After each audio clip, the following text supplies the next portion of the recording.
Så er vi klar til at lave et nyt sæt terninger. Og der skal laves 4 sæt. Og denne her bestilling, det er med en liquid gore med noget bronze rundt om.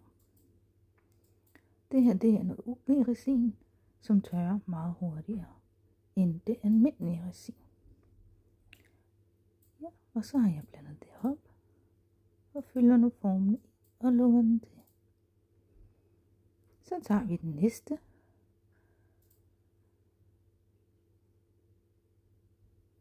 Og de vil gerne have en regnbue af glitter.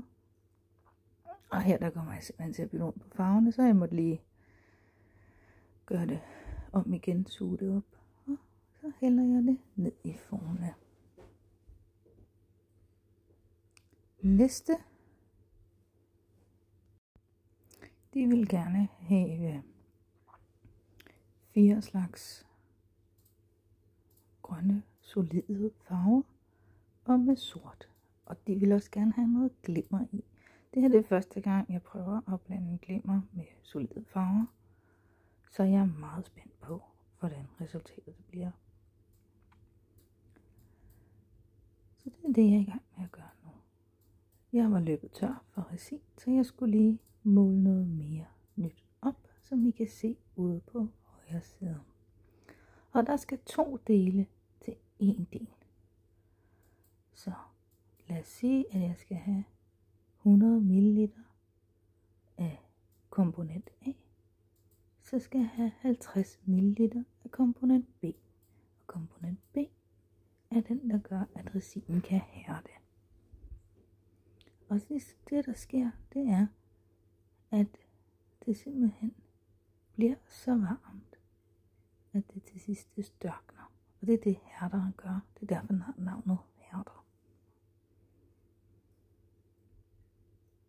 Her så får den glimmer i. Og så skal jeg hælde den her ud i de 5 deler. Og det er på øjemål. Så sidder jeg og kigger og tjekker. Så nogenlunde, at det hele er der. Der kommer cirka 3 dråber af hver farve. 2 til 3 dråber af hver farve. Ned i hvert kammer. Her der var der ikke nogen bestemt rækkefølge. Så jeg har kørt fra lys til mørk. Og slutter af med sort. Den får maks 2 dråber, fordi den er jo sort. Og den drillede mig lidt der. Så er det bare at blande.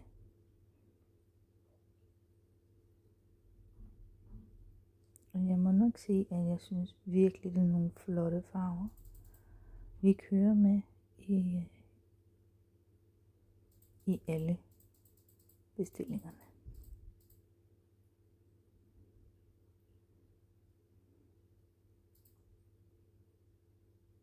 Så er vi klar til at hælde det op over på venstre side.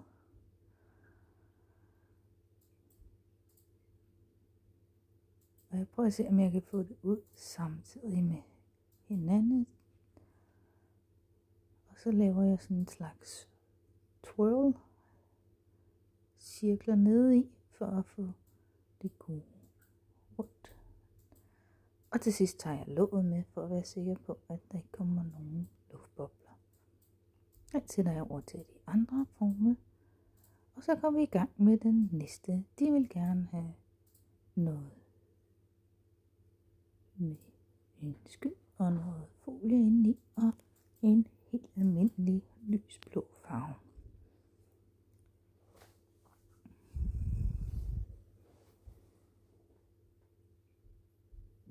Så nu er jeg klar til at putte folien ned.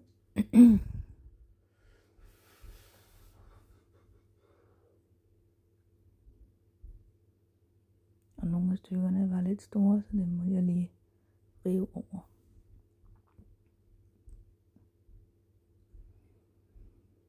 Så putter jeg farven i og blander. Og den ser sådan helt grøn ud, men bare rolig. Den skal nok blive blå. Så fylder jeg den godt op. Ikke lige så meget, som jeg vil gøre normalt, fordi at der skal jo være plads til skyen. Og den kommer her.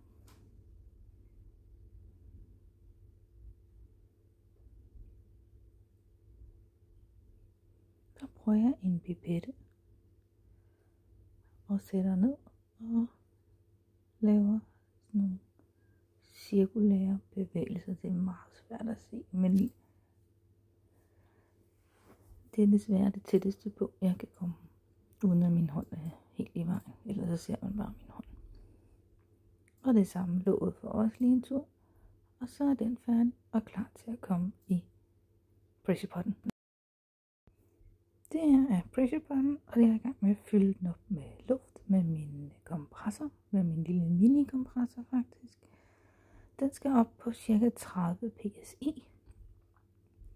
Og det den gør, det er, at den sørger for, at den trykker al luften ud. Så det der sker med boblerne, det er, at de bliver så minimale, at det blotte øje ikke kan se dem. Og nu venter vi bare på, at den går hele vejen op på 30. Og det tager noget tid, og det larmer rigtig meget. Så derfor har jeg fjernet lyden.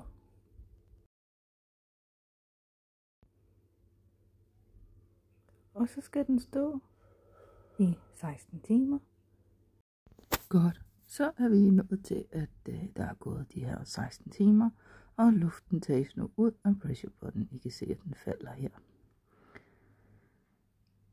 Så nu går vi i gang med at tage dem ud af formene. Og det her, det var den her gruppe, som gerne vil have en liquid core cover. Og jeg synes faktisk, at de er blevet ekstremt flotte. Altså, virkelig, virkelig flotte.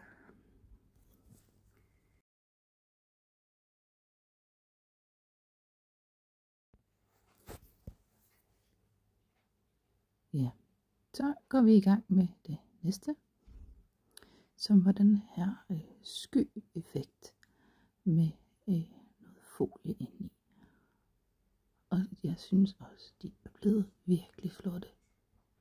Jeg kommer så meget til at lave det her design igen. Så tager vi den tredje gruppe. Og de blandede en masse grønne farver, og jeg var sådan lidt skeptisk, fordi jeg tænkte, det her grønne og med den sorte stribe, det bliver nok lidt underligt. Men jeg må sige, at de blev faktisk rigtig fine. Det synes jeg, at de gjorde. Der kommer lige et billede her.